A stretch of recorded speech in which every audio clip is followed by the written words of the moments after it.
say of the Lord, He is my refuge and my fortress, my God in whom I trust. Dakilang Diyos, Ama naming sumasalangit, Ikaw po ang aming sandigan, Ikaw po ang aming taguan. Kung magulo ang mundo, kami makakalapit sa iyo. Hinihingi po namin ng tawad ang anumang pagkakamali, pagkukulang na aming nagawa sa isip, sa salita at sa gawa. Hugasan mo po kaming lahat ng iyong banal na dugo na nabuho sa krus ng Kalbaryo at damitan mo po kami ng iyong damit ng katwiran. Sa araw po na ito, na pagbubukas ng aming sesyon, tulungan niyo po ang bawat isa sa amin. Bigyan niyo po kami ng kalakasan, katalinuhan upang bagtasin ang anumang mga pagsubok, anumang mga dinadala ng aming mga kababayan upang mapaglingkuran po namin sila. Sa amin pong mga manggagawa na patuloy na nakikipagsapalaran, lalo na po yung mga construction worker ng Gumuhong Gusali sa Angeles City. Biyayaan niyo po sila at ang kanilang mga pamilya ng tatag ng pananampalataya.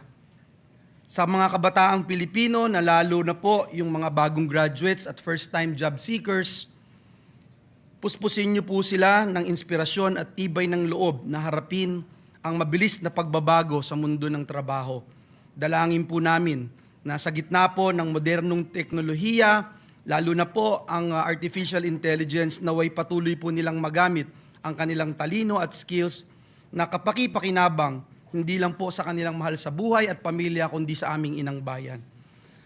Lord Jesus, nilalapit namin ang aming buong bayan, mula po sa Luzon, Visayas, Mindanao, maging ang aming mga mahal na OFWs. Nawa po, ang maghari po sa amin ay ang pagkakaisa, ang pagkakaunawaan, at pagtutulungan upang sama-sama po naming masolusyonan ang krisis sa enerhiya, krisis sa pagkain, krisis sa trabaho, at kabuhayan na hinaharap ngayon ng aming minamahal na bansang Pilipinas. Ito po ang aming inilalapit at idinudulog sa iyo ng may pananampalataya na ikaw, O Diyos, na nagsimula ng mga magagandang bagay sa aming mga buhay, sa aming inang bayang Pilipinas, pinangako mo, tutuparin mo po ito, kukumpletuhin mo po ito hanggang sa iyong pangalawang pagbabalik. Binabalik po namin sa iyo ang lahat ng papuri, pasasalamat sa tanging pangalan ng aming Panginoong Hesus. Ang lahat po'y makiisa at magsabing Amen. Amen. Thank you very much, Senator Joel, and thank you for the senators who have led us in prayer the last few days. Truly, to be united in prayer is a blessing. Secretary, please call the roll. Roll call of members. The Honorable Senator Aquino, Senator Cayetano Pia, Senator De La Rosa, Senator Ejercito, Senator Escudero, Senator Estrada, Senator Gatchalian, Senator Go, Senator Ontiveros, Senator Lacson, Senator Lapid, Senator Ligarda, Senator Marcoleta, Senator Marcos, Senator Padilla, Senator Pangilinan, Senator Soto, Senator Tulfo Erwin, Senator Tulfo Rafi, Senator Villanueva, Senator Villar Camille, Senator Villar Mark, Senator Zubiri. Senate President Cayetano Alan is present. Or appear.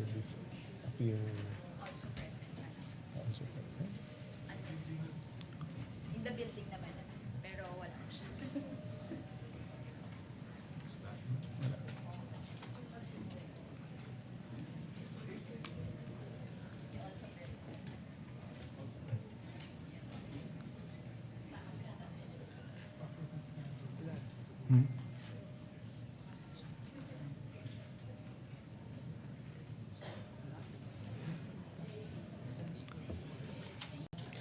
Stop or go? Yeah. Okay. There are 22 senators present. The chair declares the presence of a quorum. Majority Leader, before we go to the journal, just an announcement. So there are 23 senators present.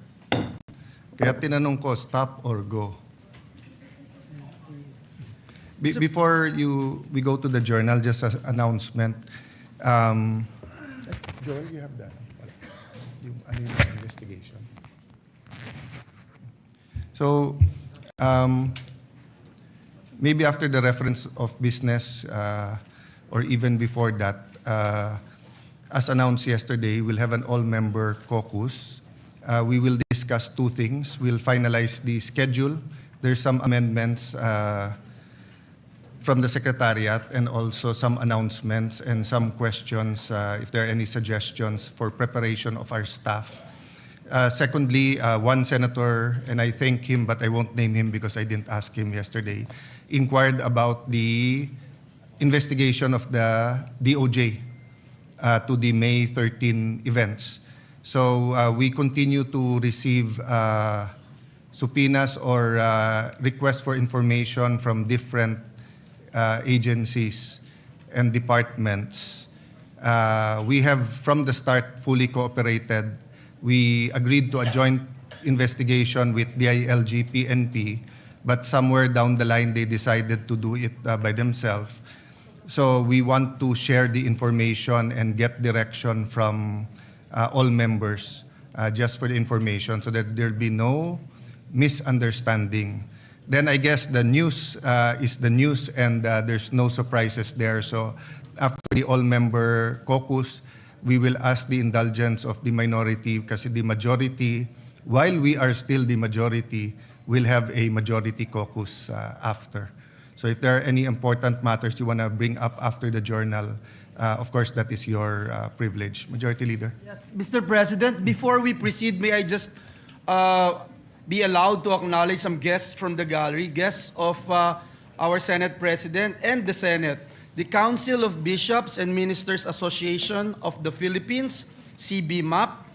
We have with us also former Presidential Advisor for Religious Affairs, our dear Bishop Tito Butch Belica is here with Who us. celebrated his birthday, yesterday. Mr. President, yesterday.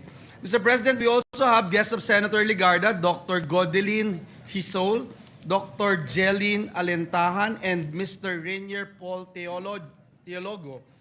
Guests of Senate Minority Leader Tito Soto, Dr. John Ortiz Chope. Guests of Senate President Cayetano, Princess Bustamante, Miss Teen World Philippines Earth 2026, who hails from Taguig City. We welcome all of them in this August chamber, Mr. President. And we'd like to thank not only the bishops, but the millions of Filipinos who are praying for the Senate and for the country. Your prayers are felt by both the minority and the majority. Mr. Majority President, Senator Lito Lapid is seeking the floor. May I move that he be acknowledged, Mr. President? May I ask for silence? We want to listen to the legend, Senator Lapid. Salamat po, Mr. President. Kaliwanagan lang po, manifestation lang. Tungkol po yung nangyari kahapon at marami pong kumakalat sa social media na ako'y lumipat na sa majority, hindi po totoo yan. Nananatili po ako sa minority group at hindi po ako alis dito. At yung pong motion ni Senator Zubiri kahapon ay sinusuportahan ko po. Hindi ko lang po ako nakapagsalita kahapon, may botohan. Ngayon pala ay wala naman. Hiling ko lang po dito sa Senado, sana magkaisa tayo. Iwasan ang bangayan, ang dami-dami natin bisitang pari dito. Palakpakan po natin sila para ipagdasal po kami na magkaisa na kami para maibalik ang dangal ng Senado. Maraming salamat po. Your manifestation is noted. And wala ka man sa majority, Senator Lito Lapid, nandiyan ka parati sa puso namin. Mr. President, Senator Pia Cayetano. I'd just like to comment. Gusto ko lang magpasalamat kay Senator Lito Lapid na kahit na magkaiba na tayo ng partido, I think we are batchmates, so magkasama kami since 2004. So majority, minority, buwan-buwan nagpapadala pa rin siya sa akin ng Maha Blanca at Suman. Maraming salamat po. Gusto ko kasi malaman mo na mahal kita.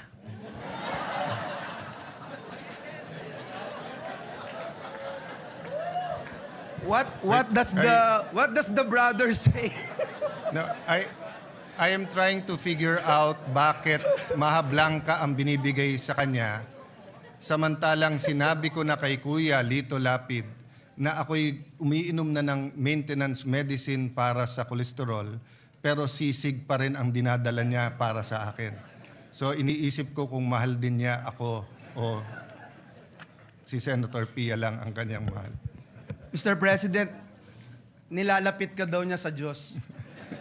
Mr. President, at this juncture, I move that we dispense with the reading of the journal of the 67th session, May 25, 2026, and consider the same as approved. Let us first recognize the former Senate President and the present Minority Leader. Senator Tito Soto, sir. Thank you, sir. I am not objecting. I would just like to make sure that the manifestation of Senator Lapid is manifested in the journal, because Yes. in the journal yesterday, it is manifested that he did not agree with the motion of Senator Subiri. So we want that Yes, so corrected. before we approve the journal should accurately reflect that Senator Lito Lapid agreed with every member of the minority. Yes. Thank you, sir. And in the end, we agreed as a body, to find a way forward. Yes. Senator Erwin Tulfo, you are Senator recognized. Erwin is, Thank you, Mr. President. Thank you, Majority Floor Leader. It's a quick manifestation, or if not, a sort of point of clarification, Mr. President. Please proceed. I heard that the media are their access to areas in the Senate are limited. Is there a new rule right now, Mr. President? They are banned from going to the 6th floor to conduct interviews or wait for our VIPs, and then they're not allowed anymore in our railings. I mean, I will check. I have no information. I have not moved to the 6th floor. please. I am still holding office here. Sometimes we ask them to allow us to pass going to the session hall. We can't blame them because the Senate is hot topic. There's been some senators who have asked because usually we confine to some areas, but because of the activity since May 11, everyone wants to get their footage, whether in their official camera. So I think we've just asked for a little bit of order here, but let me inquire. But so far, I have no information that we're limiting any movement from the media. Thank you, Mr. President, because that's they were told by I don't know. I really don't know whose order did it come from. They were told that. They're not allowed to go to the 6th floor anymore and to move away from the railings because they were just surprised, Mr. President, Well, that they don't need a previous. Let me check the 6th floor because I don't hold office in the 6th floor. Yes, so they're asking if there's a new rule, Mr. President. Yes, but as far as the railings is concerned, that has been an old ruling before they're even allowed on the floor. When you were not still a senator, sir, before 3 o'clock. But what happens is that sometimes the Senate President, that was before I left the Senate to go to DFA, Senate Majority Leader. No? I don't know when we changed the rule na hindi sila pwede sa floor. But they have allotted space all over, but we also have guests. And then our staff has the first row for obvious reasons. But of course, when there's activity on the floor, they move forward. So if it's just a reminder to give the staff enough space and also enough room, that's okay. But if they're being prohibited or in any way they're being hampered from doing their job, then I'll make sure that that doesn't happen. But having said that, we do have limited space all over, and medyo mas marami na talagang media ngayon. Thank you for the clarification, Mr. President, and for that assurance. Thank you. Thank you for bringing it up, Senator Tulfo. Yes, Mr. President, I move for the previous question that we dispense with the reading of the journal of the 67th session, May 25, 2026, and consider the same as approved. Any objection? Hearing none, the motion is approved. Mr. President, at this juncture, I move that we proceed with the reference of business. There's no objection. Please proceed. Bills on first reading. Senate Bill number 2151 titled, An Act Urging the Comprehensive Planning, Development, and Export Promotion of the UBE, providing funds therefore and for other purposes, introduced by Senator Marcos. Referred to the Committees on Agriculture, Food and Agrarian Reform, Trade, Commerce and Entrepreneurship, and Finance. Number 2152, an act defining the rights and fundamental freedoms of human rights defenders, declaring state responsibilities, and instituting effective mechanisms for the protection and promotion of these rights and freedoms, by Senator Ontiveros. Referred to the Committee on Justice and Human Rights. An act granting the Katigbak Enterprises, San Pablo City Incorporated, a franchise to construct, install, establish, operate, and maintain radio and television stations in the Philippines, by Senator Aquino. Referred to the Committee on Public Services. An act establishing a College of Medicine in Eastern Samar State University in the province of Borongan, province of Eastern Samar, and appropriating funds therefore, by Senator Aquino. Referred to the Committees on Higher Technical and Vocational Education, Ways and Means, and Finance. An act unifying the National Police Clearance System and National Bureau of Investigation Clearance System, creating the Unified Criminal Clearance System database, providing funds therefore and for other purposes, by Senator Soto III. Referred to the Committees on Justice and Human Rights, Public Order and Dangerous Drugs, and Finance. An act providing for a 5-year validity period of the professional identification cards of all Professional Regulation Commission, by Senator Tulfo Rafi. Referred to the Committee on Civil Service, Government Reorganization, and Professional Regulation. Number 2157, an act institutionalizing the grant of internship allowance for students in public and private state universities and colleges in the Philippines, by Senator Tulfo Rafi. Referred to the Committees on Higher Technical and Vocational Education, Ways and Means, and Finance. Number 2158, an act modifying the prescriptive period of money claims arising out of employer-employee relations, amending for this purpose Article 306 of Presidential Decree Number 442 as amended, otherwise known as the Labor Code of the Philippines, by Senator Tulfo Rafi. Referred to the Committee on Labor, Employment, and Human Resource Development.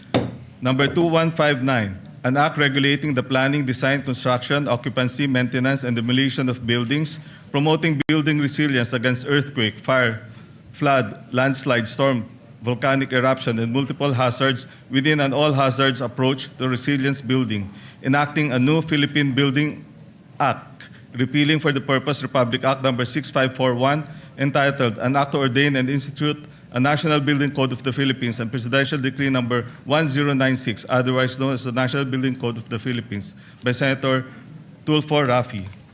Referred to the Committees on Public Works and Finance. An act strengthening the national anti-rabies program through the establishment of animal bite centers in rural health units, the provision of free anti-rabies vaccinations, and appropriating funds therefore, by Senator Tulfo Rafi. Referred to the Committees on Health and Demography, Local Government, and Finance. Okay. Number 2161, an act mandating the establishment of mangrove buffer zones in development projects throughout the Philippines, by Senator Ejercito. Referred to the Committees on Environment, Natural Resources, and Climate Change, Tourism, Ways and Means, and Finance. Number 2162, an act declaring the Verde Island Passage in the provinces of Batangas, Marinduque, Occidental Mindoro, Oriental Mindoro, and Romblon as an ecotourism zone, appropriating funds therefore and for other purposes, by Senator Ejercito. Referred to the Committees on Tourism, Environment, Natural Resources, and Climate Change, and Finance. Number 2163, an act mandating the establishment of 20-year sports excellence roadmap to strengthen grassroots sports program and to develop world-class elite athletes, appropriating funds therefore and for other purposes, by Senator Ejercito. Referred to the Committee on Sports and Finance. Number 2164, an act establishing a One Town, One Tourist attraction program to promote tourism and sustainable economic development and appropriating funds therefore, by Senator Ejercito. Referred to the Committees on Tourism, Local Government, and Finance. Number 2165, an act providing for a Magna Carta of tricycle drivers and operators, institutionalizing mechanism for its implementation and for other purposes, by Senator Ejercito. Referred to the Committees on Public Services, Local Government, and Finance. Number 2166, an act prohibiting the indiscriminate use of beacons, sirens, and other emergency vehicle lights and audio accessories for moving motor vehicles except as prescribed by law, providing penalties therefore and for other purposes, by Senator Ejercito. Referred to the Committees on Public Services and Finance. Number 2167, an act assisting young athletes by providing programs and incentives for their development by Senator Ejercito. Referred to the Committees on Youth, Sports, and Finance. Number 2168, an act strengthening the Commission on Human Rights, CHR, as a national human rights institution, NHRI, and for other purposes by Senator Ejercito. Referred to the Committees on Justice and Human Rights and Finance. Number 2169, an act providing for stricter enforcement in the construction, installation, and maintenance of public safety signages by Senator Ejercito. Referred to the Committees on Public Works and Finance. Number 2170, an act amending Republic Act Number 10586, otherwise known as the Anti-Drunk and Drug Driving Act of 2013, and for other purposes by Senator Tulfo Erwin. Referred to the Committee on Public Order and Dangerous Drug and Public Services. Resolutions. Proposed Senate Resolution Number 404, congratulating and commending Carl Jarrell L. Drew Pocisiolo for his remarkable performance and multiple medal wins at the 2026 Artistic Gymnastic Apparatus World Cup Series by Senator Cayetano P. Referred to the Committee on Rules. 405, resolution commending and congratulating the winning shoe designers and Marikina shoe manufacturers for their outstanding achievement during the 15th International Footwear Design Competition and recognizing the valuable contribution of the Marikina footwear industry by Senator Gatchalian. Referred to the Committee on Rules.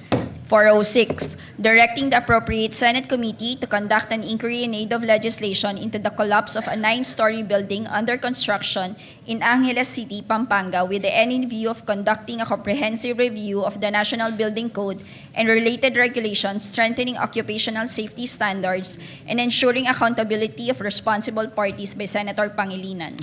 Referred to the Committees on Public Works, Labor, Employment, and Human Resource Development. 407, honoring the courage, service, and commitment to duty of First Lieutenant Ruth Angelic Pasos and Second Lieutenant Cherky and Lawan Embudo of the Philippine Air Force and extending the profound condolences of the Senate to their bereaved families by Senator Ejercito. Referred to the Committee on Rules. Majority Leader. Yes, Mr. President. Mr. President, at this juncture and pursuant to Rule 10, Section 13 of the Rules of the Senate, may I respectfully move to elect the following members of the Committee on Public Order: Senators Go, Estrada, Marcoleta, Padilla, and Marcos. And upon the instruction of the chairperson, may I respectfully manifest the designation of Senators Go, Estrada, Marcoleta as Vice Chairperson of the committee. I so move, Mr. President. Any objection? Hearing none. The motion is approved. Mr. President, I move that we elect the following members of the Committee on Basic Education.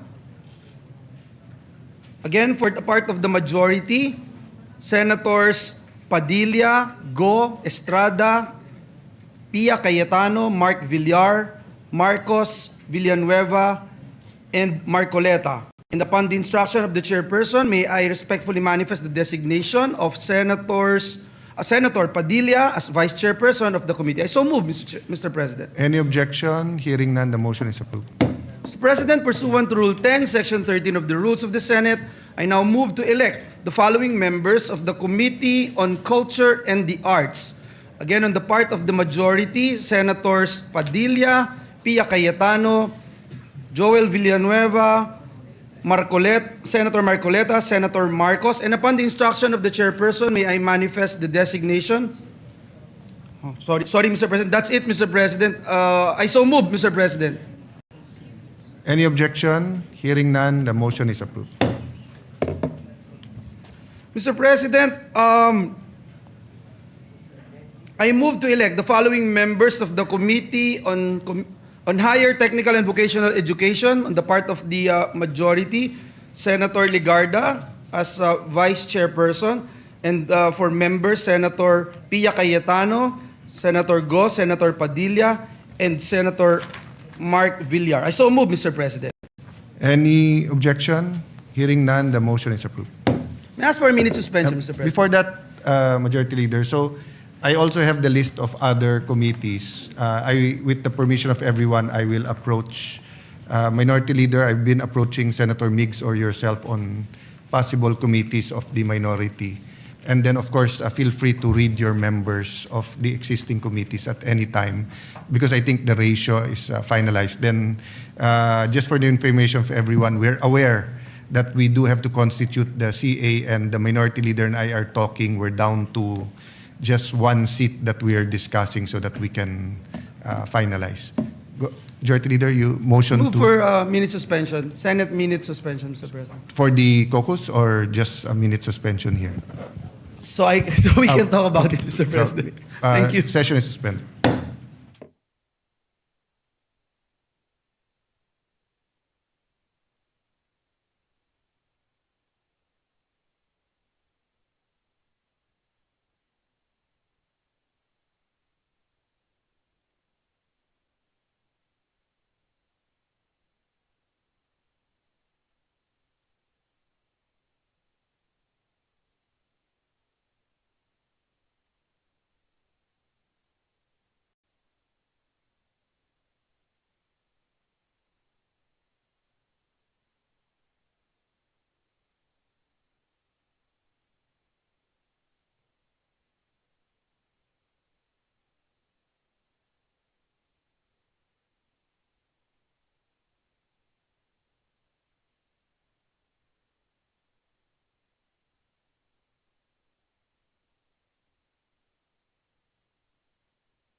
Ano tayo? Wala na to. I'll take this out.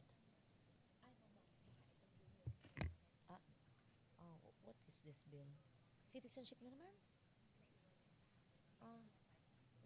Yun lang? Meron pang ano? Interpellation? Oh? Citizenship? Where's Joel? I'll wait for him.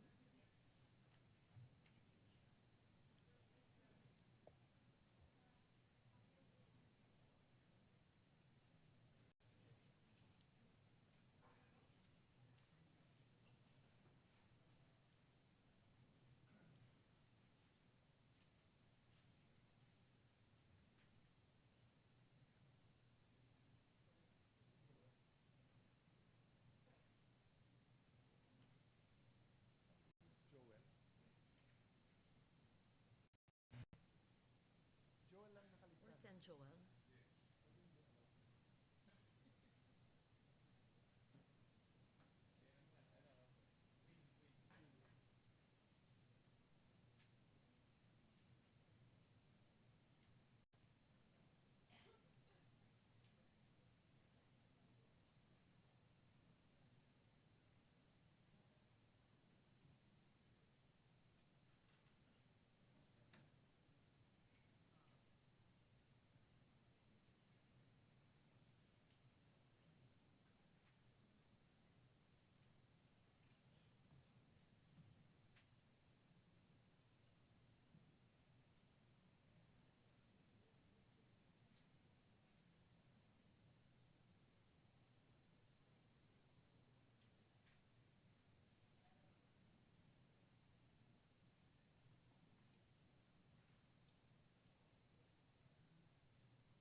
Madam?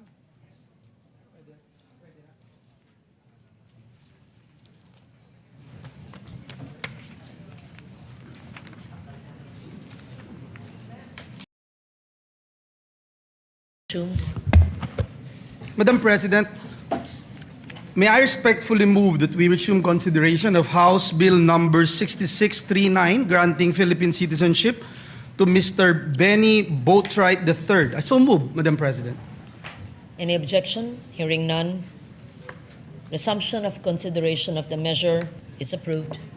Madam President, the parliamentary status of the measure is that this has been sponsored on the floor, and I move to open the period of interpellation. And may we recognize the distinguished sponsor, Senator Francis Kiko Pangilinan, to sponsor the measure, and this representation to ask some questions, Madam President.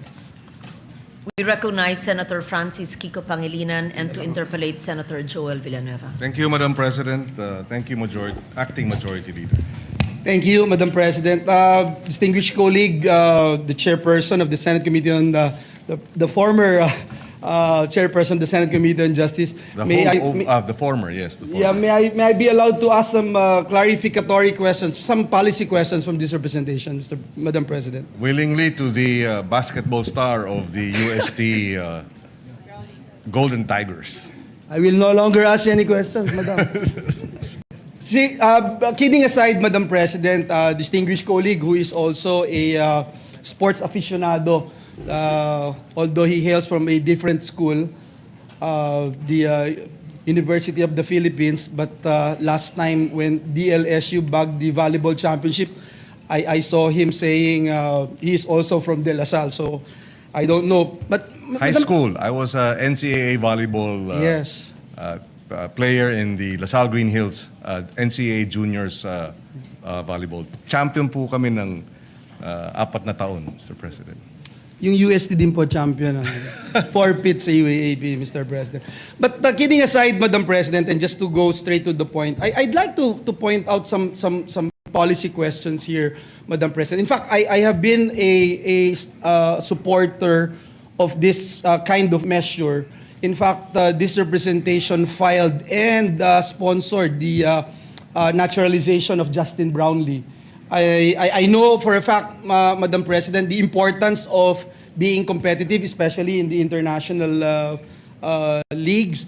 May I ask, Madam President, if the sponsor would agree with this representation that indeed legislative naturalization for athletes must remain an exceptional policy measure and not become a routine mechanism for strengthening the national team?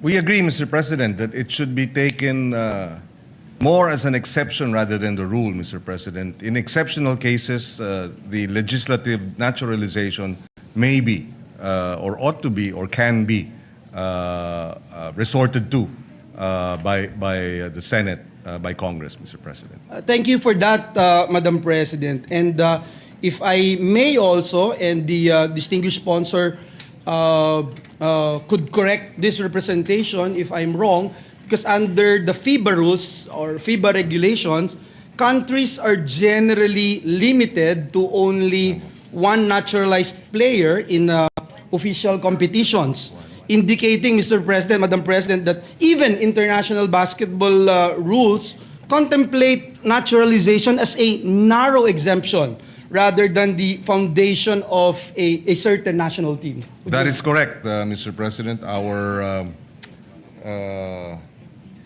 Our SBP resource person confirms that, Mr. President. Mr. President, Madam President, Congress has recently seen an increasing number of legislative naturalization requests. Marami na po tayong nakita dito sa bulwagan na ito na kasama involving different players, no, basketball o ibang larangan ng palakasan. Would the sponsor agree with this representation that Congress must now examine whether the frequency of these requests remains consistent with the exceptional character of legislative naturalization? We are more than willing, Mr. President, and we agree that this should be more the exception rather than the rule. We do have to likewise place on record, Mr. President, that while the FIBA limits its naturalization of players to one, this is not the case, for example, for the Asian Games, where the Asian Games Organizing Committee allows for 3 naturalized players with at least 3 years residence. So, while on the one hand you have FIBA limiting it to 1, we find ourselves in the arena wherein the competition, as among other basketball teams in the region, or at least in the Asian Games, wherein they have 3 naturalized players. And therefore, in that case, then we must look at how we can address the ability of our team to compete in such a setup or a scenario, Mr. President. I agree, Madam President, distinguished colleague, and I know for a fact, as a basketball aficionado, this representation represented the country twice in international competition, although not too many people would believe me, but you can Google it. We believe it, Mr. President. Senator Bam believes, Mr. President. But let me point out, Madam President, the complication of having a lot of players. So maybe let me ask this question: how does Samahang Basketball or Samahang Basketball Pilipinas (SBP) would look into this? Paano po napipili yung mga individuals? Paano nilang na-scout at sasabihin nilang, uy, ikaw potential ka to actually represent our country in international competitions? Yes, Mr. President, we are informed that it is the coach of our Philippine team, basketball teams, that do the scouting.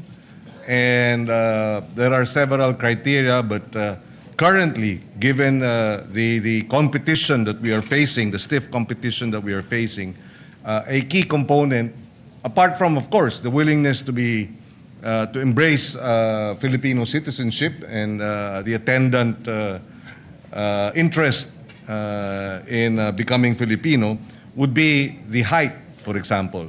That's why Mr. Boatwright is 6'11", 6'10". So that is one consideration, Mr. President, given what we're facing in terms of other basketball teams in the region, Mr. President. The Senate President thought that he is 6'7".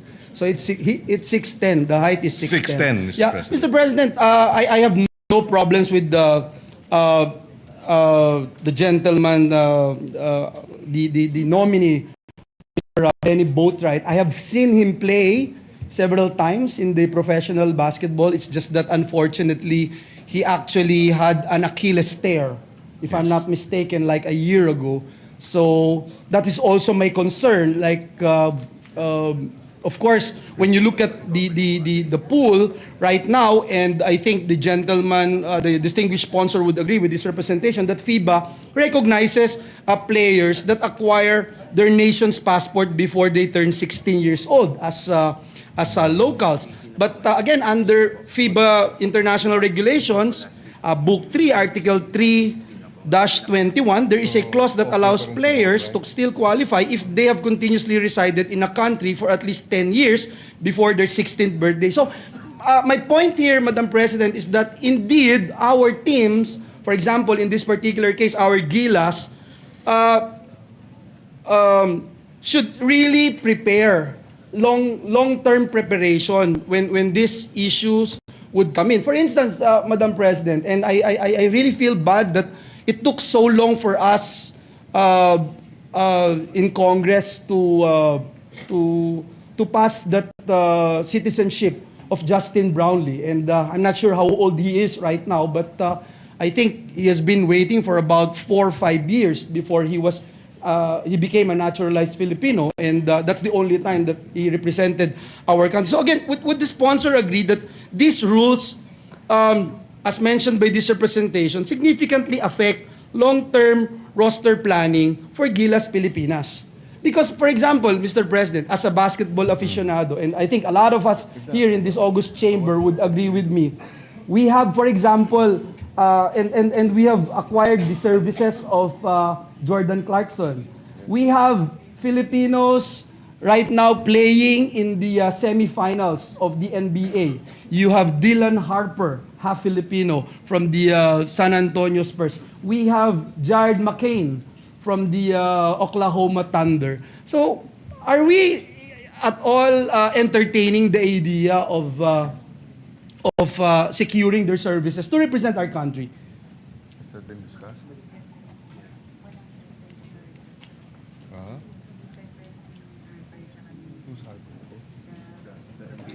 Yes. Well, Mr. President, my understanding is they have in fact approached a number of the individuals that was mentioned by the good senator from Bulacan. But the preference of these Harper, Clarkson, Harper, And is that McCain. and McCain would be to play for the U.S. teams, Mr. President. But you're right. We agree that there has to be a long-term, strategic intervention that would bring us policy of recruitment and so that the best of our, our Filipino American players, Filipino European players are part of the strategic recruitment plan, if we can call it such, Mr. President, Yes. for our basketball teams. Thank you for that, Madam President. And I have to also point out Jalen Green of the Phoenix Suns, Mr. President.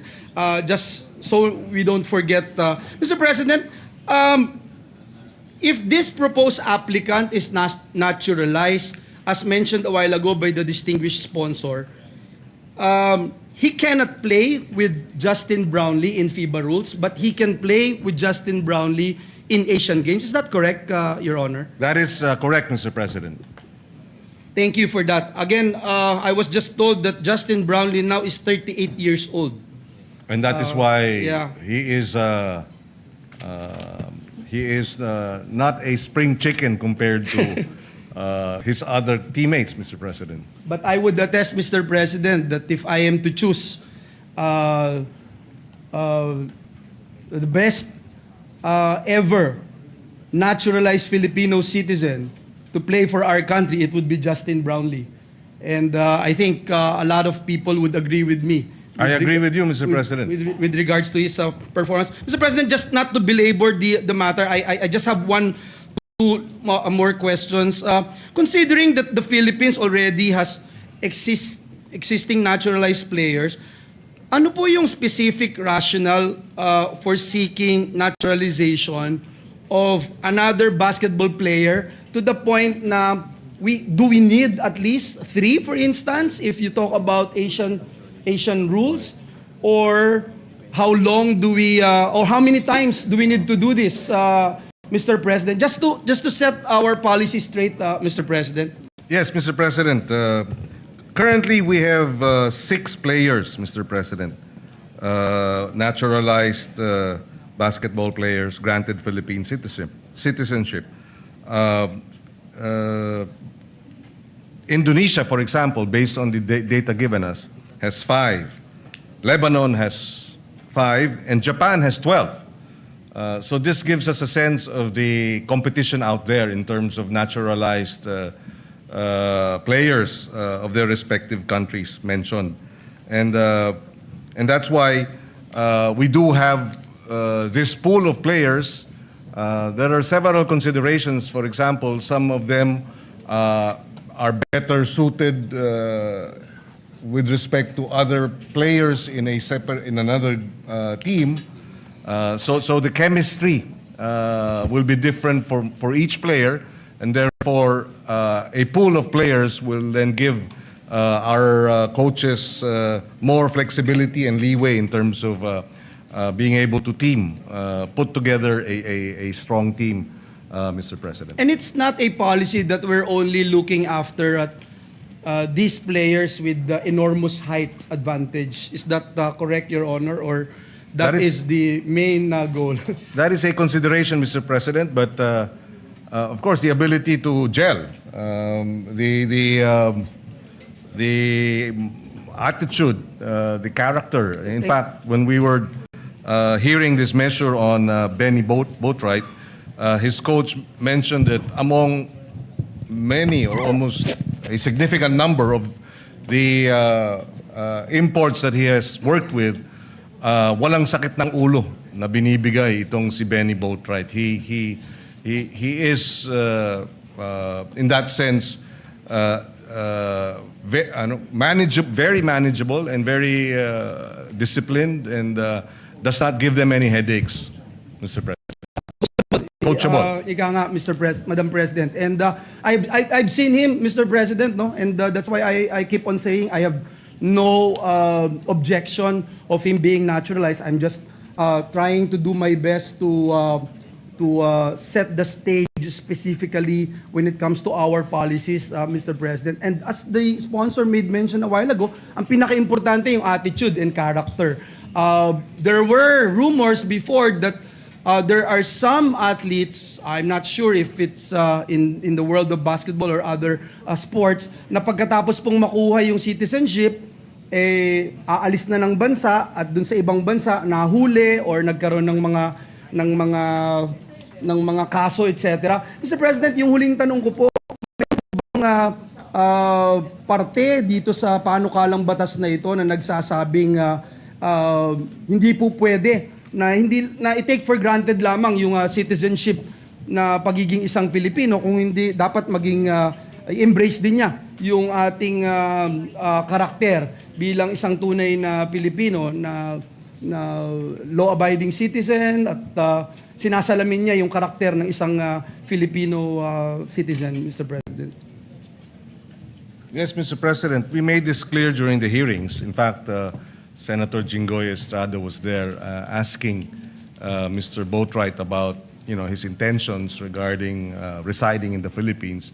And therefore, yes, there has to be that commitment. This is his second time to come back. He has already played for the San Miguel Beermen in the PBA, and this is his second season. And therefore, we agree that there has to be not simply a commitment to play basketball for the country, but to embrace, to represent our flag means to embrace what it is to be Filipino. And in the questions that we raised, we were convinced, Mr. President, that Mr. Ramos, who is the wrestling, how do you call it, wonder kid in the U.S., and Mr. Boatwright qualify in terms of their desire to embrace Filipino culture and become citizens of the country. Thank you very much, Madam President. That would be all. My high school coach, Francis Chua, already texted me to stop asking questions. But I would just like to put on record that for me, it is important that we lay down our policy with regard to naturalization, Madam President. And I thank the gentleman, Senator Kiko Pangilinan, for answering my questions. Thank you. And that would be all. Thank you. And we thank the good gentleman from Bulacan, and we agree with him, Mr. President, that the policy has to be clear-cut and that it should not be arbitrary and whimsical and just for the sake of bringing in citizens, naturalized citizens for the heck of it, Mr. President. There has to be a clear-cut policy on this, and we appreciate the questions raised by the good senator. Thank you, Madam President. Thank you, Senator Pangilinan. Madam President, there being no other reservation for interpellation. Thank you, Senator. A sorry. Majority Leader. I see Senator Dante Marcoleta. What is your pleasure, Senator Dante? Madam President, I ask the sponsor if he is willing to take a few questions. We recognize Senator Dante Marcoleta. Willingly, Mr. President, to our interpellations. Kabalen from Pampanga and Tarlac. Salamat po, Madam President. It's still about policy, Madam President. The bill on Benji Boatwright, of course, originated from the House of Representatives based on Article 6, Section 24, it being a private bill. And I believe that counterpart bill is not different from the wordings of the That is Houses. correct, Mr. President. The authors in the Senate will be the Senate President, Alan Cayetano, Senator Pia Cayetano, and Senator Bongo, Mr. President. Yes, Madam President, and let's see, Section 1 says that Benji Francois Boatwright is hereby granted Philippine citizenship with all the rights, privileges, and prerogatives, etc., etc. And then on Section 2, Madam President, Mr. Sponsor, the same person shall take the oath of allegiance to the Republic of the Philippines before an officer duly authorized to administer the same. Madam President, citizenship is one, allegiance is another. How do we exactly measure the allegiance of a prospective person to acquire Philippine citizenship? Is it because we had a chance, for example, to win one game or two in a competition and that's it? What is the policy? Did we have, for example, a study that in several competitions in the past when we had the opportunity of taking as much imports as we can in order to participate in international competitions, and maybe we had some glories, maybe we won some, and maybe we lose some. Is that the only consideration because we wanted to shine on one sport that we love most as Filipinos? Yun po ba yung consideration lang? Kasi po, Madam President, yung allegiance po will take the place of patriotism. One who has the ability to do something more for the Philippines. And as a matter of fact, if that citizenship is granted, he should also be prepared to die for this country. Can we na-measure po ba natin yun sa kanya? Because it seems to me that it's easy to grant citizenship on the basis of how we plays in basketball. Parang napakanipis po naman ng justification. Pagka ganun po ang ating panuntunan lang, paano naman po yung talagang gustong-gusto niya maging Pilipino, but unfortunately, Madam President, talaga pong hindi siya masyadong marunong sa basketball. Hindi natin magagrant yung citizen. Does it matter or doesn't it matter kung halimbawa marunong siyang mag-basketball, but here's somebody, another applicant, who has demonstrated his love for the Philippines. So, saan po ba natin kukwentahin yun, Madam President? Mr. Sponsor. Yes, Mr. President, we agree with the good senator from Tarlac, the gentleman from Tarlac, that mere being able to play for champion and become critical or significant contributions to a champion team should not be the only basis for citizenship, Mr. President. In fact, in many instances in this chamber, we have naturalized citizens who are not basketball players. In other words, it's not merely because we want to win championships that we grant citizenship, of course, in this case, to Mr. Boatwright. And in fact, in the hearings, we made sure through our questions, our searching questions, to determine his willingness, to embrace Filipino culture, his willingness to settle down in the Philippines was likewise raised. Senator Jinggoy Estrada also asked if did he associate with Filipino citizens or Phil-Ams in the West Coast where he resided, and all that, Mr. President. So it's not merely or simply just because this individual applying for citizenship will bring us medals that is the consideration. In fact, Mr. President, with Mr. Ramos, who is the wrestler, we saw, Mr. President, that he had been offered by no less than the United States Olympic organization with respect to wrestling for him to play and for the U.S. team, but he declined precisely because he said he wants to represent the Philippines, and that's where yung tinatawag na, and this was on record, yung lukso ng dugo, Mr. President, hinahanap din natin. And so yes, I agree with him. With the good gentleman, the good senator from Tarlac, hindi lang yung dahil tayo ay kailangan maging champion team na kung sino-sino na lamang ang ating kukunin bilang player, Mr. President. I fully agree with his definition and his distinction between allegiance and citizenship, Mr. President. Thank you, Madam President. Thank you for that answer.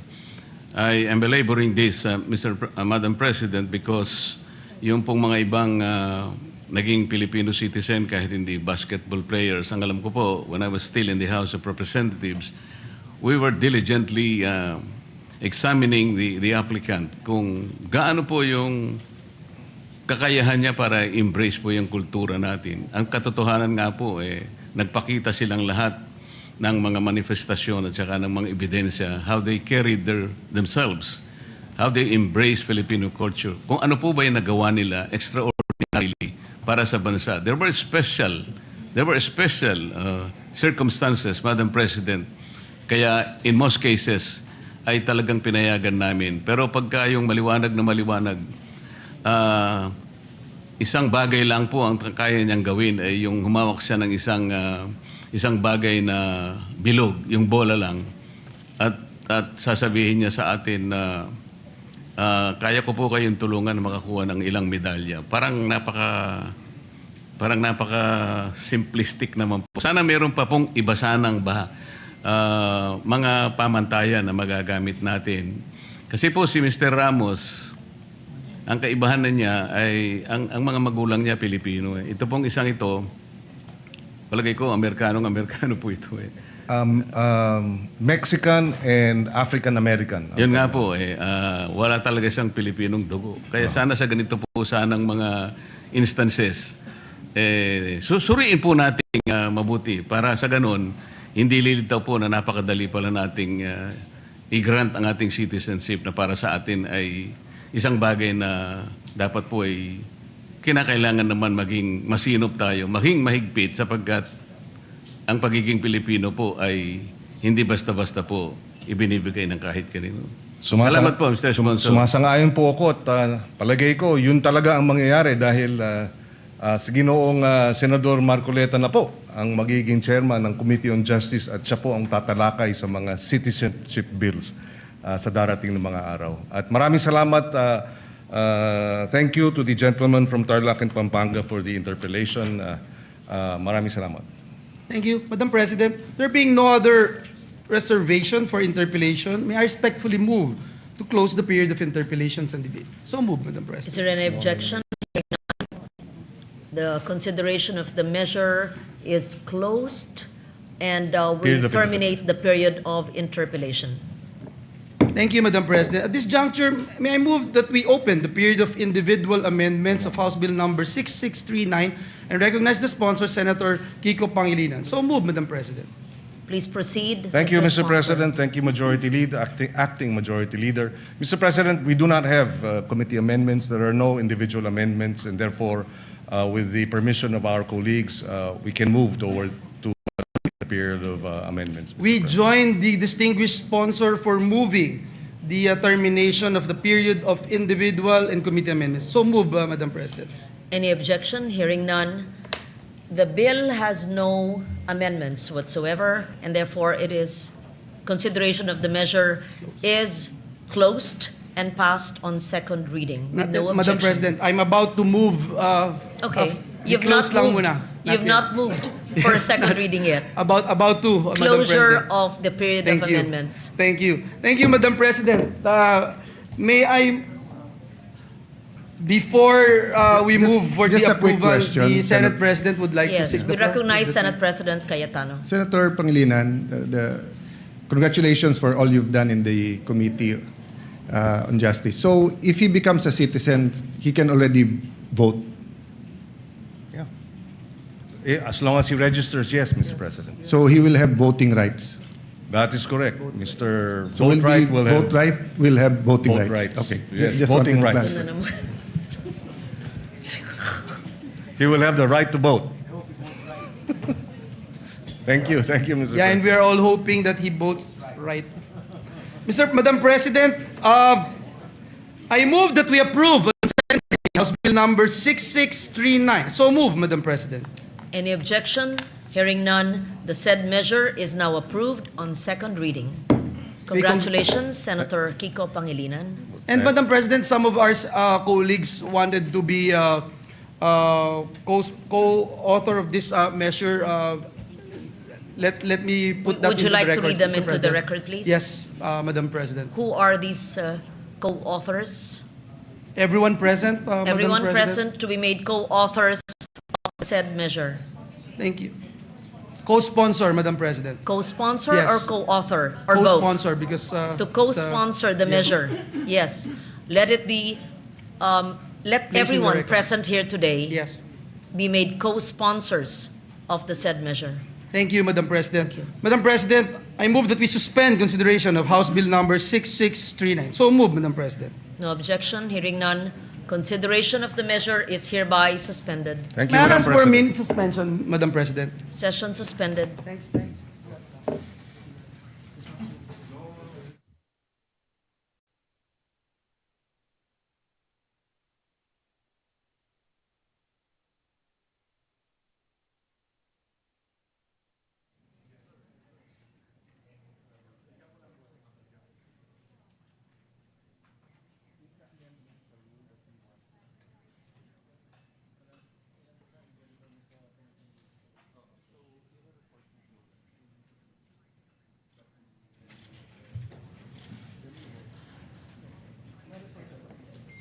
Nako, naka-privilege speech.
Milky, I don't think she understands.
Session is resumed.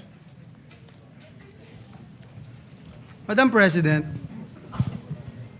with the permission of the body, last May 11, 2026, the Yes, sir. Yes. Session is... Yes, Mahina. I resumed session. Madam President, last May 11, 2026, the distinguished gentleman from Tarlac, Pampanga, and Rizal, Senator Rodante Marcoleta, proposed an amendment to the rules of the Senate, particularly Rule 14, Section 41. Pursuant to Section 136 of our Rules of the Senate, a motion to amend the rules must be presented at least one day before its consideration. Hence, Madam President, in compliance with our rules, the gentleman from Tarlac, Pampanga, and Rizal, Senator Marcoleta, is seeking the floor, Madam President. I move that he be recognized to explain his proposed motion, Madam President. We recognize Senator Rodante Marcoleta. Thank you, Madam President. Madam President, I would just like to reiterate for the record the proposal to amend Rule 14, Section 41, Senate session. The proposal, Madam President, is by way of an additional paragraph, Section 41C, after Section 41B of Rule 14 of the Senate Rules, which will state as follows. Section 41C, allow a senator for justifiable reasons to attend and participate in the session through teleconference, video conference, or other reliable forms of remote or electronic means using appropriate information and communication technology. I so move, Madam President.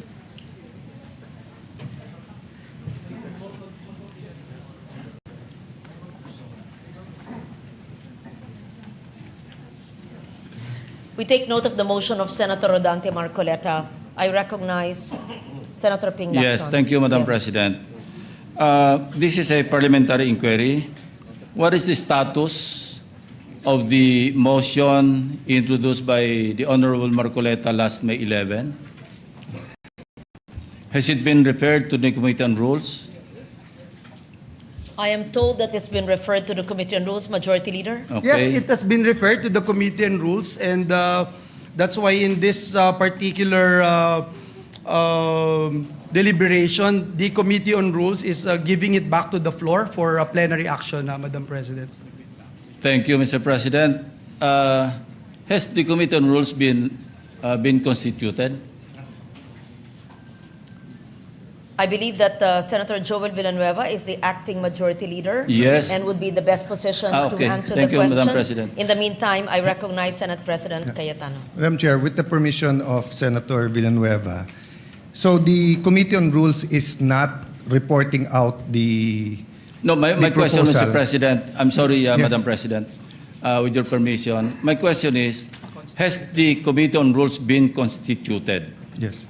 So, Madam President, the answer there is the same answer to the question of Senator Pangilinan and former Senate President Soto, that in accordance with Section 19, this is the same. They continue to function. Having said that, I was explaining that the motion of Senator Villanueva was not for the Committee on Rules to report out what was referred to them, but to return to the plenary.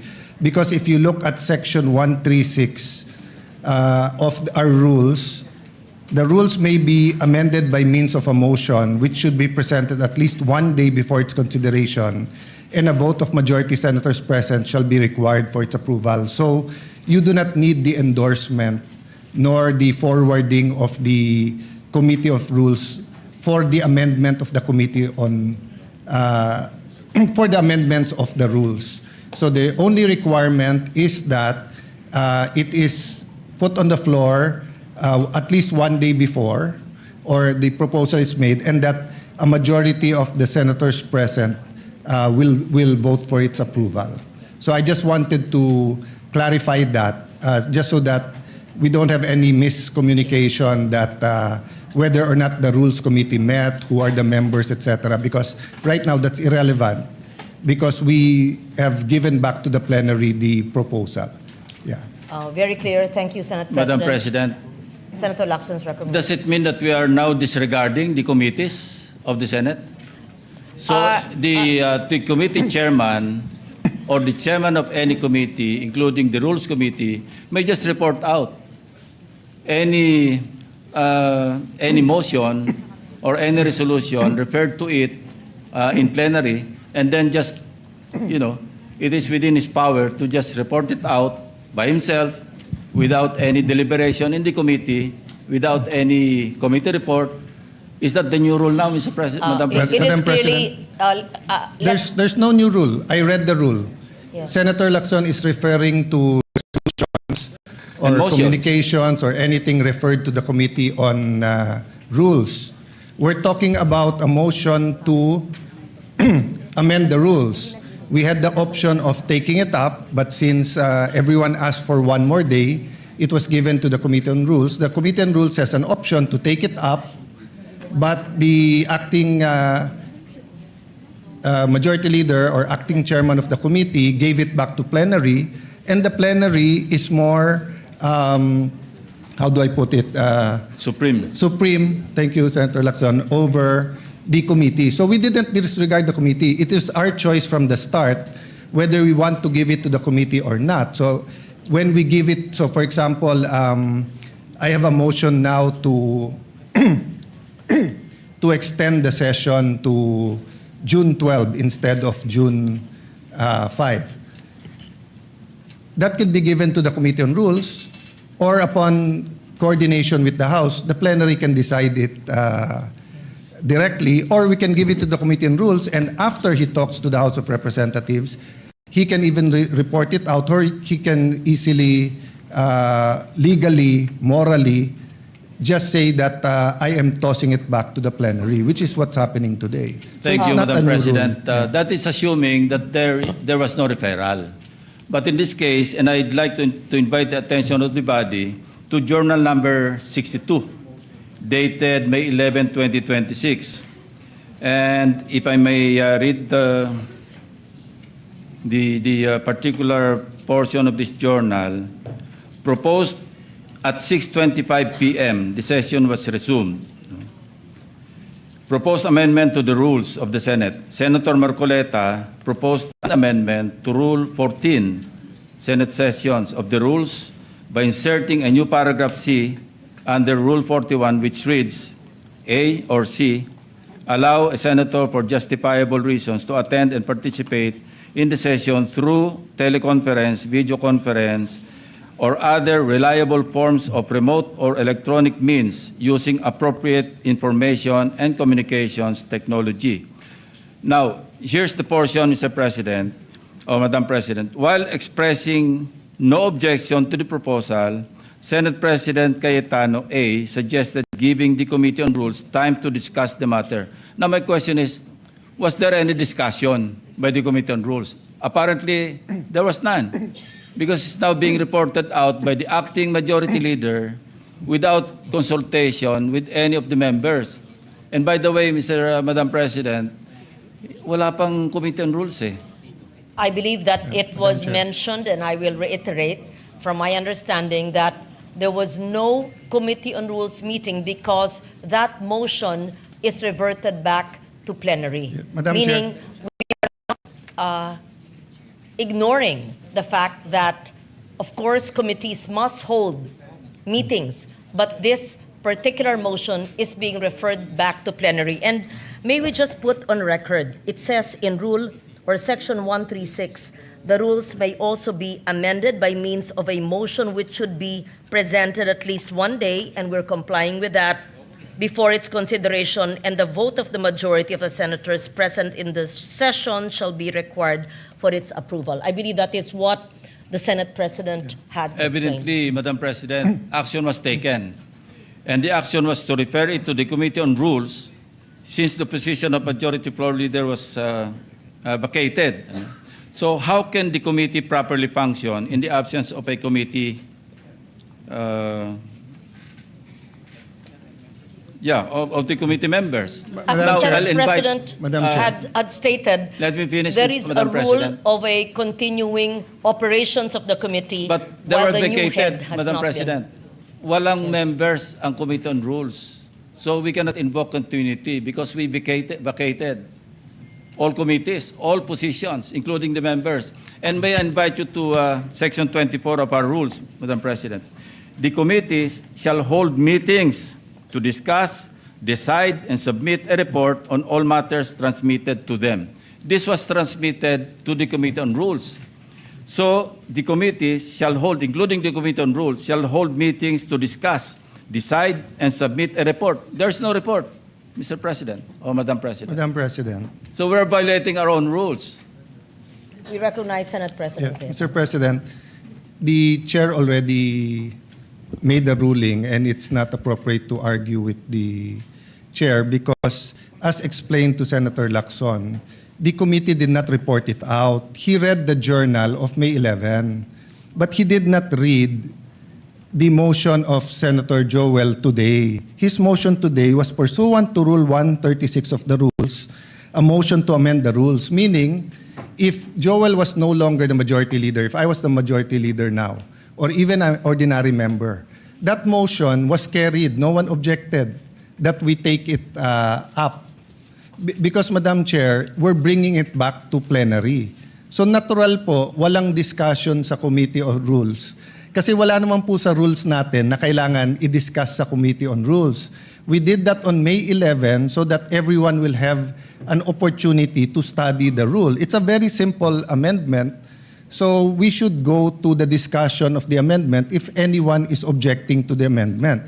But definitely, the right to propose an amendment is a right guaranteed by our rules. Senator Marcoleta has an amendment. We should go to discussing the merits or demerits of having that rule. You already ruled that it is proper for the plenary to take it up. So may I request or move that we, if there are any objection, we discuss their objection. I'm objecting. That's the effect of my manifestation, Madam President. I'm objecting because I'm invoking Section 24 of our rules. And as I read into the records, the journal of May 11, 2026, na-refer po ito sa Committee on Rules.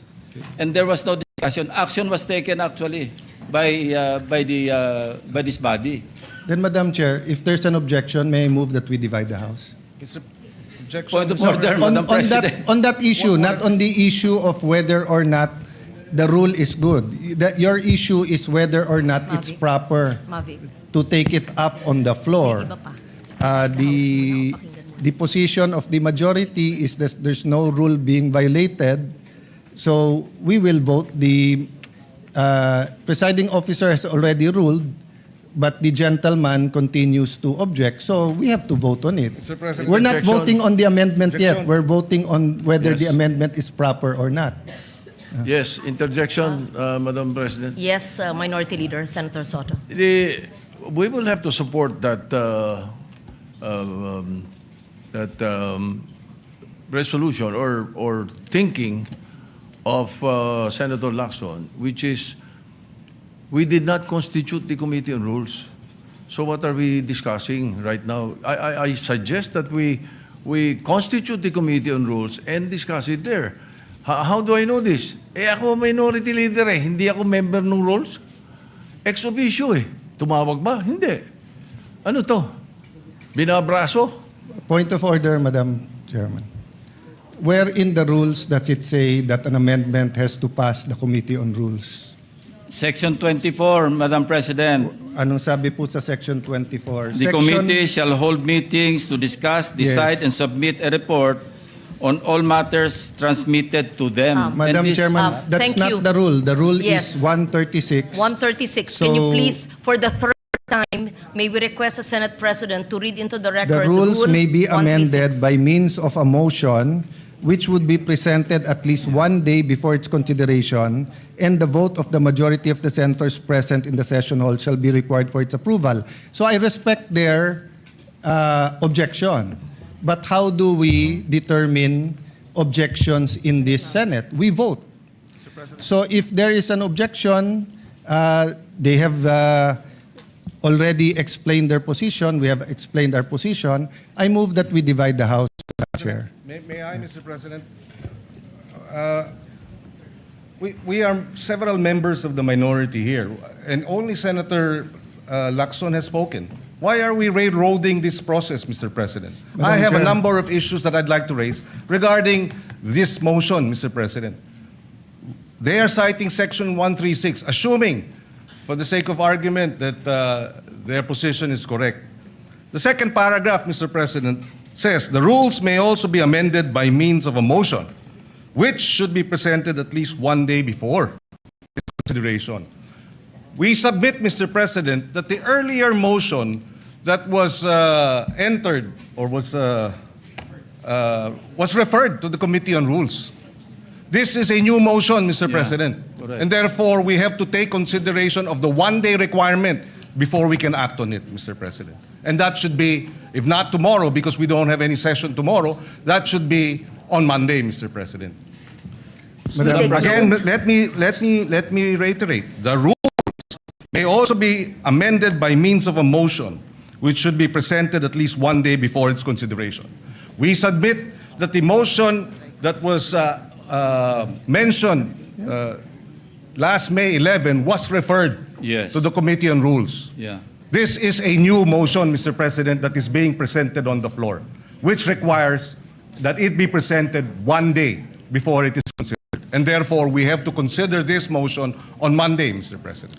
Madam As President. explained by the acting majority leader, the motion of Senator Marcoleta has been brought to the plenary, and Referred. both the majority and the minority had mentioned Rule Section 136, and it says that the vote of the majority of the senators present in session shall be required for the Madam approval. President. I believe that this rule has been mentioned more than 5 times. Madam President. I may- believe also that the interpretation of the rule is different. So I take note of the manifestation of Senator Pangilinan.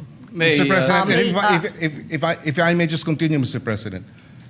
All in previous, Senator In- Lacson in- actually has the floor. Yes, with I the still have permission the of floor, Senator yeah. Lacson. Senator Mr. Lacson has the floor. But May would- we continue with the manifestation of Senator Lacson, and then Yeah. after him, he will yield to Senator Pangilinan. Madam President, the invocation of the Senate President of Rule 136 is premised on the assumption that there was no action taken. But we took action. We referred it to the Committee on Rules. So Section 24 now applies, Madam President. You're going to just ram down our throat something that numbers can dictate, Madam Mr. Chair. President. Yes, Senate Yes, President Madam Chair. Cayetano. First of all, we're just repeating the arguments. I respect his argument, but I disagree with it. Secondly, they've used already 3 words: ram down their throat, railroaded, binabraso. In this democratic institution, when we disagree, we vote. When we have rules, we follow the rules. The particular rule in amending the rules is 136. We're following that. So why are we using unparliamentary language to express or try to provoke the kind of argument we don't want between the majority and minority? You have your opinion, we respect that, we have our opinion. So how do we resolve that? By voting. Now, if you think we violated the rule, then go to court. But we do not think that we violated the rule. It is very clear. So my point of order, Madam Chair, they're out of order by insisting that there's another rule except for 136. So I move that we vote on it, Madam Chair. We divide the House. Objection. Objection. If there's an objection, then we vote. So may we proceed with the President. vote, Madam President? Mr. President, I was earlier, it was the manifestation of the presiding officer, the Madam Chairperson, that after Senator Lacson, I be allowed to speak, Mr. President. Are we now curtailing my right to speak, Mr. President? Madam Chair, We are can I not able answer to that? ask questions as to why we are amending the rules. We are not able to ask questions as to who they wish, Madam Chair, may I answer? who will benefit from the amendment to the rules? For the Is this kind rule, Mr. information President? of Is the- this rule, Mr. President, for I was Senator about to Bato, who is not recognize here, Senator to raise these valid questions, Mr. President, before we go into a vote, Mr. Madam Chair. President? Yes, These, just- we should not be. How can our- the presiding officer recognize Senator Pangilinan? Please know that I would never curtail your right to speak. Just as in 2004, I believe you were seated, and I was a vice presidential candidate of FPJ then, and my microphone was closed, and my right to speak was closed, was not given. I remember that time now, and the word noted was said to me. That will not happen now. I will not do that to you. And I'm not curtailing your right to speak, Senator Pangilinan, except that you were speaking at the same time. And I was about to recognize you because Senator Lacson had the floor. Thank you, Madam President, for So that I just wanted to clarification. be clear on record because I If- recognize you're being emotional, but it will go on Senate record that the presiding officer was curtailing your right to speak. I would never do that. And I would not do what I experienced in 2004 in the House of Representatives in the canvassing of the votes then. Mr. President. Thank you. Madam President, with due respect, Mr. President, I was I'm not yielding- referring to the Madam presiding President, officer. May I? I'm yielding the floor to Senator Pangilinan. Yes, Thank thank you, you. Senator Lacson. We recognize Senator Francis Pangilinan. Yes, Mr. President, and allow me to clarify, Madam President. I was not referring to the presiding officer in terms of the curtailing of my right to speak and to raise questions, Mr. President, because it was the Senate President who was moving to divide the House, Mr. President, without sufficient debates. Mr. President, this is the first time I'm going to experience this in a long time wherein debates are now being curtailed because there's a Since you're motion not to being divide the curtailed, House. we would like to hear your objection to the motion. Thank you. Mr. President, there are a lot of questions that have to be raised as to why this amendment to the rules is being undertaken at this time. Precedent provides, Mr. President, that when we amend our rules, we do so by way of resolution. We do not have that resolution now. In fact, Mr. President, a total 48 amendments of our rules all went through resolutions. This is the first time after 48 amendments, Mr. President, that we do not have a resolution so that we can Point vote of order, Madam Chair. and amend the rules properly, Mr. Yeah, President. point of order. Point of order takes Yes, precedence. Senate President. Point of order takes Yes. precedence. First over of all, everything else. I hope we learned our lesson. Senator Pangilinan already apologized to Senator Padilla, then now you're shouting at us. No? No, the record will show, nakatape naman eh. Ang taas-taas ng boses nyo eh. Di ba? You were shouting at kaya nga hindi magkarinigan. Now, what's my point of order? We are not discussing the merits yet of the amendment. No one's curtailing your rights because wala pa tayo dun eh. Ang pinagbobotohan natin ngayon, kung pwedeng i-take up sa floor o hindi. Yun ang itinatake up natin. And the arguments have already been laid out. And Senator Pangilinan and I were together in 2009 where we had debates here where Senator Enrile did not even allow amendments. And then we voted. It depends on every issue, Madam Chair. There's no specific rule of the amount of time. I was asking the gentleman about certain issues in one resolution. He refused nga for further interpellation and said it's time to vote. They were the majority. So, Madam Chair, we're here. We're willing. Senator Marcoleta is ready to take questions. Ang pinagbobotohan lang po natin ngayon, simple lang. Whether or not we can take, whether or not the proposal to amend the rules is in order. Yung pa lang ho, yung specific amendment, sino magbe-benefit, paano magbe-benefit, etc. We support the right of Senator Pangilinan to ask questions, pero wala pa tayo dun eh. So, Again, may I raise the previous question, Madam Chair? The point of order, the parliamentary reason. Go ahead. Be given the right Madam to speak. I am the President, movant kanina pa po here. ako nakatayo dito at I need to nagtataas ng speak because I kamay. am the movant. Senator Madam Rodante President. Marcoleta. Thank you, Madam And then we President. hear Senator Risa Ontiveros. Thank you, Madam napakasimple Senator ng President. problema Erwin natin, Tulfo. Madam President. Yes, The proceed. Senate President invoked Section 136, Paragraph 2. Kung babasahin po natin ito, Madam President, napakasimple lang. Ito pong Section 136, Paragraph 2, is a special provision in precisely amending our rules. Yung Section 24 po, this is a general rule.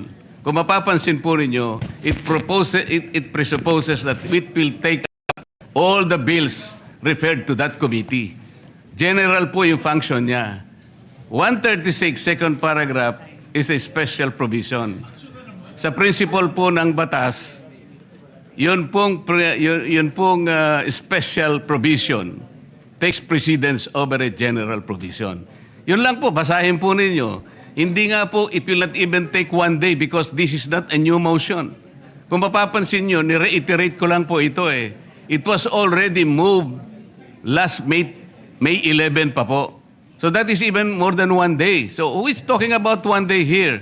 Ang pinag-uusapan po natin, unless we respect Section 136, ang linaw-linaw po, it talks about the rules may also be amended. Diretso po ito eh.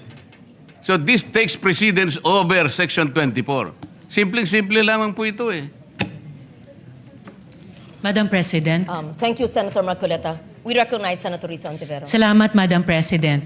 Meron din po akong substantive na interpellation sa motion ngayong araw na nire-raise o itatalakayin ni Senator Marcoleta, yung text na pinamudmod ni Senate President sa atin ngayong hapon. Pero una, gusto ko pong segundahan yung sinabi ni Senator Pangilinan. Bagong motion ito, Madam President. Bakit po? Sa ilalim ng Section 24, ni-refer yung unang mosyong binanggit ni Senator Marcoleta noon sa Committee on Rules. Ngayon kung sasabihin na ibinalik yung mosyong iyon, yung unang mosyon ni Senator Marcoleta sa plenary, sino ang gumawa nun? Dapat ang Committee on Rules. Na-initiate na po ang prosesong iyon alinsunod sa Section 24. Hindi pa nga po nako-constitute ang Committee on Rules. Wala pa nga pong minority contingent sa Committee on Rules. So wala pang body na pwedeng ibalik yung unang mosyon ni Senator Marcoleta sa plenary. Kaya ko sinusugundahan ang sinabi ni Senator Pangilinan.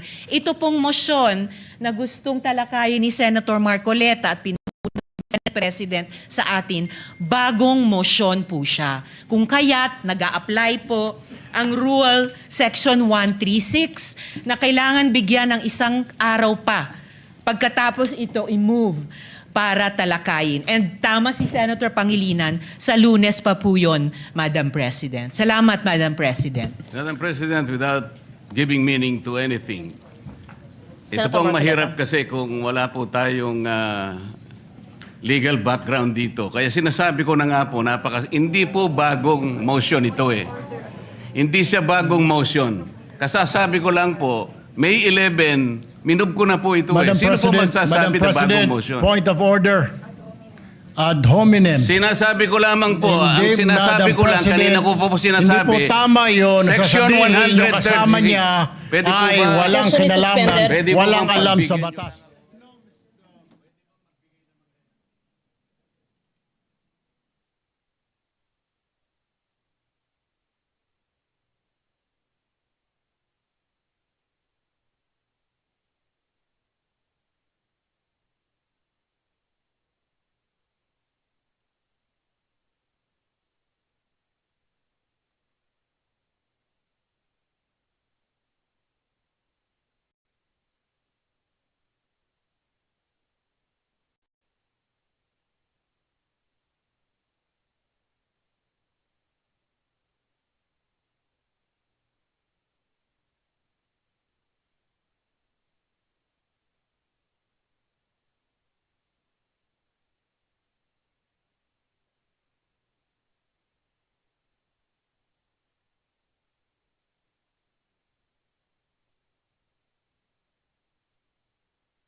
Session is resumed.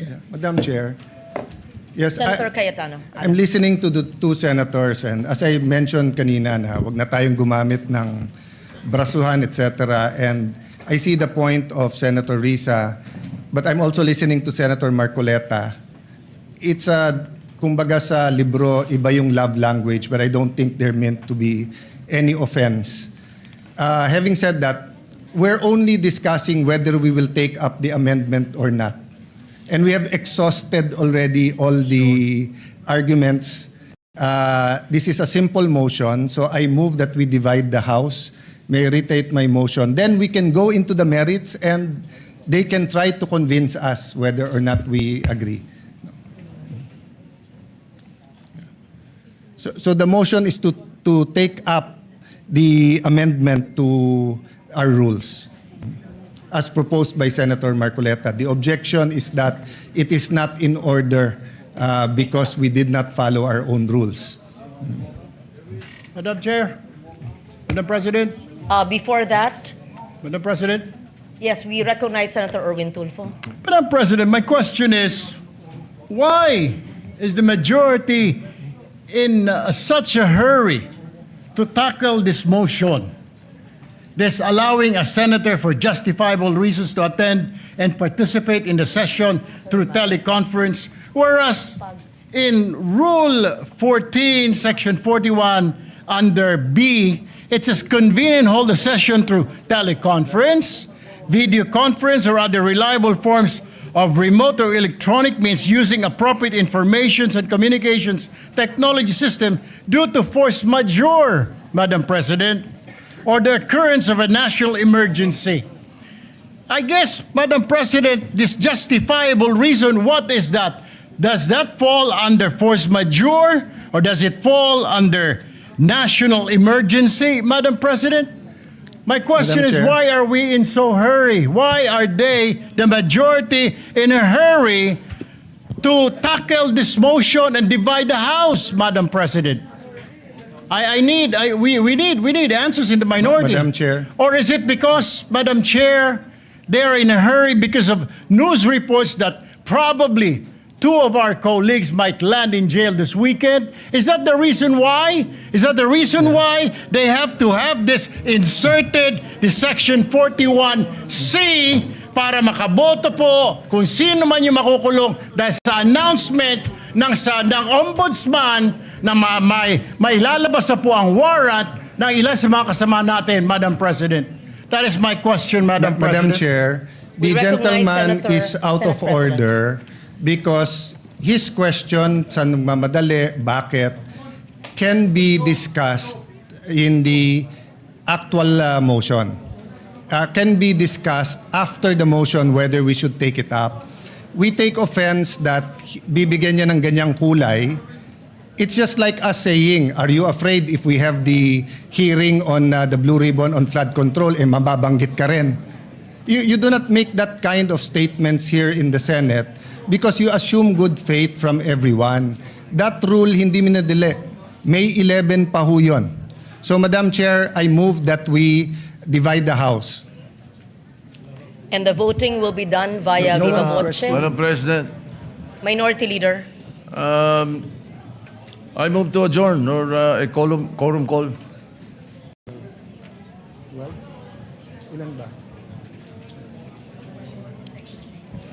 That is a higher precedence, Madam President. So I only see the Minority Leader representing the minority. The others had left. Madam Chair, we will not object, but for the record, Yes. they scampered out and left the minority leader instead of discussing the rule. We are not even discussing the rule yet. And then, ganun na yung allegation nila. And no one from the minority stood up to say that out of order si Senator Erwin Tulfo. So we will not object, Madam Chair. In fact, we move that we adjourn till 5 p.m. Madam President, Monday. before that, Madam Before we- President, Sorry, motion to adjourn is Senate not President. debatable. Akala ko ba magaling sa rules? We're not Parliamentary debating, inquiry. It's not we're not debatable with the debating President. minority Parliamentary leader. Move to Madam adjourn. President. We're I'm not not debating, debating, Madam and we Chair. will indeed adjourn. Parliamentary inquiry. Yes, Senator Marcoleta. Nung pong nagsimula tayo, Madam, meron po ba tayong quorum? We had a quorum, yes. Yes, Madam President. Kapag ka po ba nag-walkout ang minority, nawawala po yung quorum. Nagsimula po tayong may quorum. It doesn't matter if they walk out.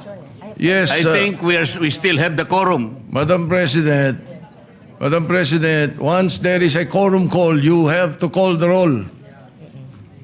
Kahit na present lahat o kulang kanina o there was a motion to dispense, whatever that is. Not A upon a quorum situation, call, Madam President, when motion they, to- when they motion to readily adjourn and willingly walk out. takes precedence. Hindi po yung covered ng rule natin, Madam President. Madam Kung President, sakasakali As po, reiterated by the Senate President and as conveyed by the Minority Leader, former Senate President, the rule states that the motion to adjourn takes precedence. I'm not taking sides. 5 p.m. Monday And we will adjourn session until 5 until p.m. 5 p.m. Monday. on Monday, June 1st, 2026. June 2nd? First ba? June 1. June 1 ba yun? The birthday of Senator Lacson. So we will have cooler heads. Okay.